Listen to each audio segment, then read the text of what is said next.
മോശ മിസ്രയീം ദേശത്ത് നിന്ന് ഇസ്രായേൽ മക്കളെ മോചിപ്പിച്ചു കൊണ്ടുവരുന്ന ഭാഗമാണ് നമ്മൾ ഈ കാണുന്നത്. ഈ മരുഭൂമിയിലൂടെയാണ് മോശ ജനത്തെ നടത്തിക്കൊണ്ടുവന്നത്. അവർ വിശന്ന് ദാഹിച്ചു വന്നപ്പോൾ അവർക്ക് കഴിക്കാൻ ഭക്ഷണവുമില്ല, വെള്ളവുമില്ലാതെ വിശന്ന് വലഞ്ഞു വന്നപ്പോൾ യേശുക്രിസ്തു മോശയ്ക്ക് കൊടുത്ത ഒരു അരുളപ്പാടിലാണ് ഈ സ്ഥലം കണ്ടുകിട്ടുന്നത്.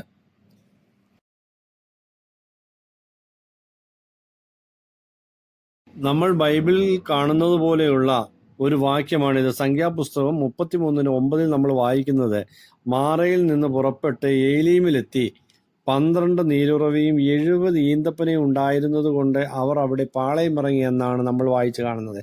ആ പ്രദേശമാണ് ഇപ്പോൾ നമ്മൾ കണ്ടുകൊണ്ടിരിക്കുന്നത്.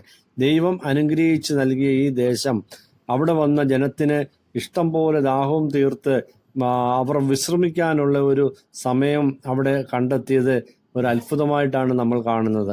നമ്മുടെ ജീവിതത്തിൽ ഇത് വളരെയേറെ പ്രയോജനപ്പെട്ട ഒരു നിമിഷമാണ്. ഇത് എല്ലാവരും കാണുക. ഇസ്രായേൽ മക്കൾ മിസ്രയീം ദേശത്ത് നിന്ന് പുറപ്പെട്ട ഈ യാത്ര അതികഠിനമായിരുന്ന മുള്ളും കല്ലും നിറഞ്ഞ ഒരു ദേശത്തൂടെയാണ് അവർ യാത്ര ചെയ്തുകൊണ്ടിരുന്നത്.